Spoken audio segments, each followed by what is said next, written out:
gamers of all time. The rankings for filter shows come directly from the responses you post on the G4 website.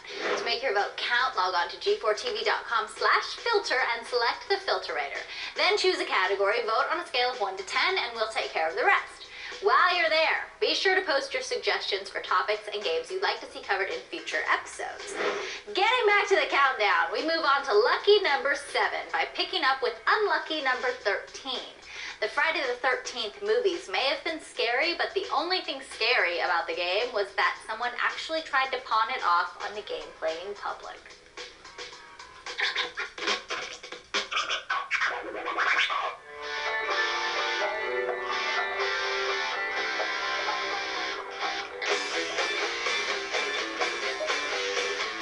Friday the 13th was a definite disappointment because looking forward to playing against Jason, it was just too frustrating, too hard, get killed immediately. Just a piece of crap.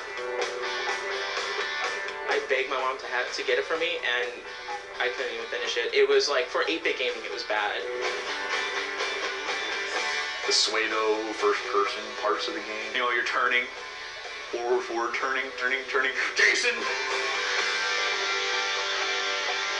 The game just was a joke. It was banking off the name. Fortunately, Nintendo didn't take all their cues from the movie franchise. They spared us the agony of any sequels. Midway, however, spared gamers very little agony when they released War Gods for the Nintendo 64. Best described as Mortal Kombat in 3D, War Gods was a huge hit in the arcades, but by the time it made its way to the 64, mediocre fighting and rotten character design made this fighter a huge miss. War Gods comes in 6th.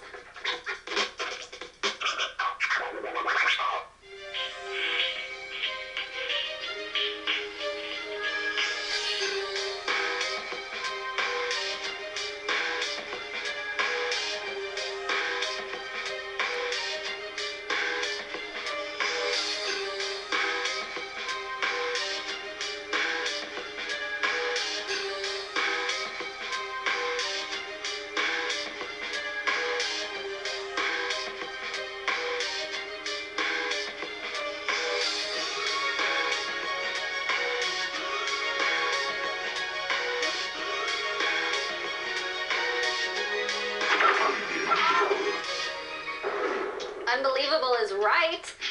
War Gods is the 3rd game in the countdown to have graced the N64, but don't be fooled. For its time, the 64 was one of the best pieces of hardware around. The stuff you're about to see, however, was not.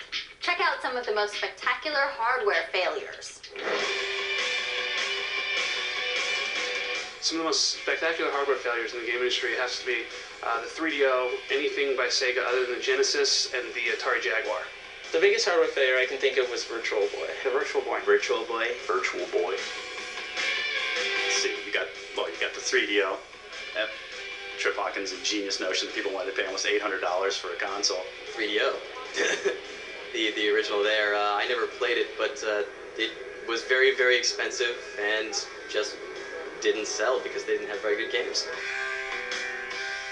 Probably the 3DO machine. Bad move, Trip Hawkins. Unfortunately, I bought a 3DO right when they came out like an idiot and, proceeded to like empty my bank account. Top of the list would probably be Atari Jaguar. I had a Jaguar. There were a couple of really cool games for that. It had a lot of potential. The launch titles looked really neat, but nothing else came up. Anything I didn't like? That's impossible. I collect video game systems. You've got Sega's Failure City for the longest time in hardware. The 32X, the Sega CD. Sega Saturn, Sega Dreamcast. Every company has a few clunkers, Sega especially. Sega had I think it was the Moroccos for one of the dance games. The 32X had no software support. The games it got were bad. The device was just a bad idea in general because the Saturn wasn't, the Saturn was the feature of Sega, not the 32X. The Nintendo Power Glove, I think, was actually based on, was it NASA research? The Atari Lynx handheld system, which I thought was brilliant, but unfortunately kind of went the way of the dodo. I knew this kid, James Logan, who would actually wear the Nintendo Power Glove to school. I think he thought it made him look like a superhero or something. Ah, James. And on that note, oh, James. A legendary movie franchise does not always a successful video game make. A lesson never more perfectly Tomorrow Never Dies. It captures the 5 spot.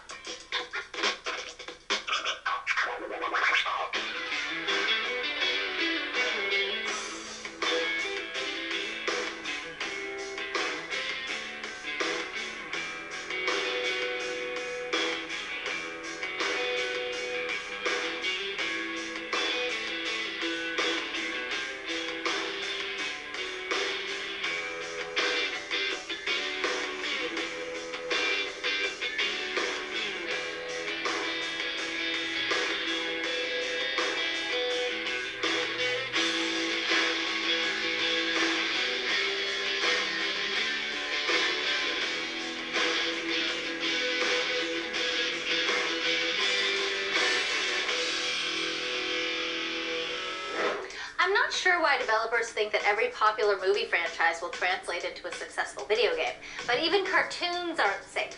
Of course, if you've ever played South Park, you're well aware of that. So why was the 4th place finisher such a stinker? Listen up for some enlightenment.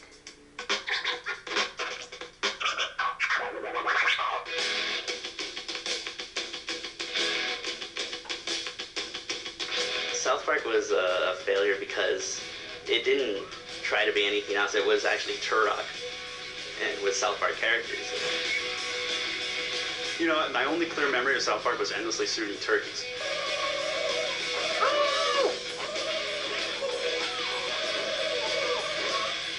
They just shouldn't have made that game like a first-person shooter. It's just a wrong. It doesn't work as a first-person shooter.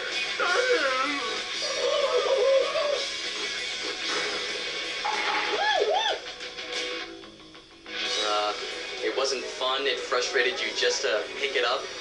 You felt less intelligent or otherwise less of a person for having played it. I think you boys better check it out. A cultural phenomenon does not always a hit game make.